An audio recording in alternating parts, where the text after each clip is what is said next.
Ang red flag ay hindi paalala, babalayan, at sa bawat pagbaliwala mo, hindi lang puso mo ang isinusugal mo, kundi buong direksyon ng buhay mo. Dahil minsan, ang isang maling babae ay sapat na para sirain ang lalaking may magandang kinabukasan. Kaya bago ka mahulog sa lambing, matuto ka munang tumingin sa panganib. Sapagkat ang problema sa pag-ibig, hindi laging pulag. Madalas, sinasadya nating pumikit dahil sa takot na maiwan o sa pag-asang magbabago pa siya. Tinatanggap natin kahit halatang delikado. Pero ang red flag, pag hindi mo pinansin, magiging sugat na hindi madaling pagalingin. At kung lalaki ka na may respeto sa sarili, hindi mo ito palalampasin. Narito ang 5 rason kung bakit hindi mo dapat binabaliwala ang mga red flags ng isang babae. Just don't forget to like and subscribe for more brutal real talks like this. Let's begin. Number 1. Preview of possible chaos. Lahat ng red flag na hindi mo pinapansin at binabaliwala mo lang sa kanya, lahat yan ay preview ng mga problemang ibibigay niya sa iyo balang araw. Nakikipag-usap pa rin siya sa ex niya, nakikipagkita sa kung sino-sinong lalaki na kaibigan lang daw, maraming male friends, disrespectful sa lalaki, cheater at nasaksihan mong nangangaliwa, maingay at bongangera, at kung ano-ano pang red flags. Lahat yan ay gagawin niya sa iyo. Gumising ka, tatanga-tanga ka na naman. Binabaliwala mo lang ang red flags niya dahil hot, sexy at masarap sa paningin mo. Isa kang simp na hindi na natuto. Alam mo nang walking red flag yung babae, sinamahan mo pa maglakad. Hindi ka rin talaga nag-iisip ng matino. Ang babaeng punong-puno ng red flags, sakit sa ulo yan. Dahil lahat ng red flags niya, ikaw rin ang pahihirapan yan balang araw kapag nagtiis ka dyan. Gumamit ka ng utak, hindi libog. Tigang na tigang ka na naman kasi. Kaya hindi ka na naman makapag-isip ng maayos. Every red flag is a preview of chaos. Tatandaan mo yan. Kung nakita mong ginawa niya sa iba, malamang gagawin niya rin yan sa iyo. Huwag kang tanga, kaya ka naluloko. Number 2. Red flags will destroy you. Yang binabaliwala mo ngayong araw, sisirahin ka niyan balang araw. Yung pagiging selosa niya na akala mo ay cute, yung attitude niyang pangit na akala mo itoyo lang, yung mga disrespectful niyang ginagawa sa iyo na tinatawanan mo lang ngayon.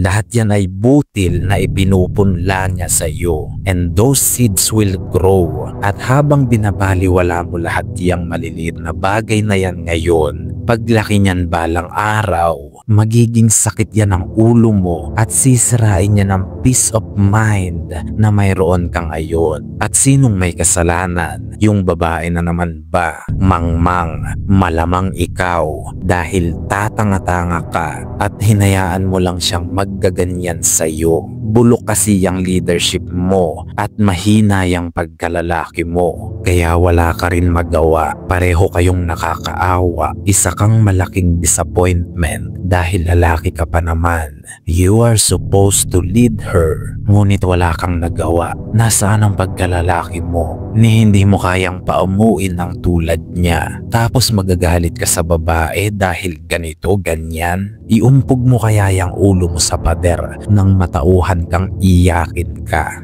Number 3. Deniability. Ang lalaking binabaliwala ang red flags ng isang babae, hindi yan totoong in love.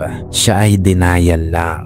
Aminin na natin ang masakit na katotohanan. Karamihan naman sa inyo, hindi talaga pagmamahal ang gusto. Ang hinahanap nyo ay comfort, validation, at naghahanap kayo ng babaeng sasamahan kayo sa buhay. Dahil kayo rin yung mga lalaking malulungkot. Loneliness is a disease at matagal nyo ng sakit yan. Malungkot ka, hindi ba? Hindi mo maitatanggi sa sarili mo yan. Kaya ka naghahanap ng babae dahil deep inside of you, alam mong nag-iisa ka na lang. Kaya naghahanap ka ng makakasama. Naghahanap ka ng someone na kahit papano ay kokompleto sa buhay mong puno ng kulang. Tama, hindi ba? Naghahanap ka ng someone na kukulayan yung mundo mo. Hindi mo maitatanggi yan dahil nasa human nature yan. Hindi mo kayang mabuhay mag-isa. Oo, kaya mong mag-survive. Pero yung mabuhay na masaya, hindi mo kaya yan. Hindi mo kaya yan ng nag-iisa. Kaya nga kahit sino na lang ang nandyan, yun na lang ang kakapitan mo. Kahit alam mong laso na siya sa'yo, hindi ba? Para kang inilaglag sa gitna ng karagatan. Hahagilapin mo lahat ng pwede mong makapitan. Huwag ka lang malunod. Ganyan ang pakiramdam mo, di ba? Kaya binabaliwala mo ang red flag ng babae mo. Kasi hindi ka talaga in love. Malungkot ka lang. At yan ang totoo. Number 4. You will fail her standards. Ang mga babae, kakaiba ang standards niyan. Ito yung standards na hindi nila sasabihin sa'yo at maging sila hindi rin aware dito. Ngunit kapag sinusubo ka na ng babae, tinitest na agad niyan kung papasa ka ba sa standards niya. Kapag pinakitaan ka na niya ng mga obvious na red flags, nagsisimula na yan. At sa oras na baliwalain mo ang mga red flags niya, ni hindi mo man lang kinompronta dahil takot ka rin, diyan pa lang nag-fail ka na agad. Bagsak ka na sa kanya, hindi ka na niya nire-respeto. Dahil ang mga babae, they respect boundaries, not excuses. Kung mahina ka at hindi mo kayang mag-set ng boundaries sa mga red flags niya, huwag ka na munang makipagrelasyon. Kakawawain mo lang ang sarili mo. Hindi ka pa ready sa babae. Ako na ang nagsasabi sa iyo, totoy na totoy ka pa. Kumbaga, supot ka pa. Hindi ka pa isang ganap na lalaki. Ayusin mo muna ang sarili mo. Number 5. Delusions and confusions. Ang mga red flags, hindi niyan kailangan ng debate. Ang kailangan niyan ay aksyon agad. Kung puro ka excuses at ipinagtatanggol mo pa ang mga red flags niya at willingly ka nagpapauto sa kanya, delusional ka na niyan.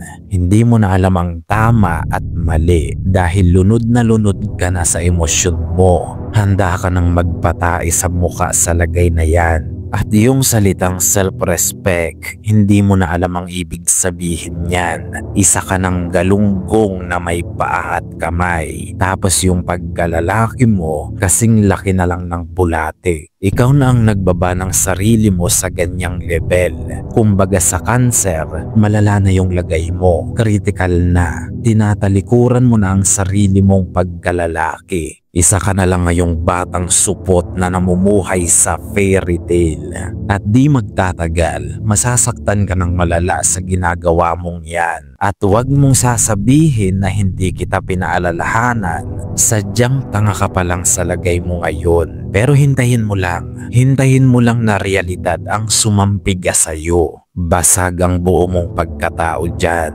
At kung nais mong suportahan ng channel na ito, hit the like and subscribe button. Nawa ang lahat ay makaunawa. Hanggang sa muli nating pagkikita, mga mahal kong kawal.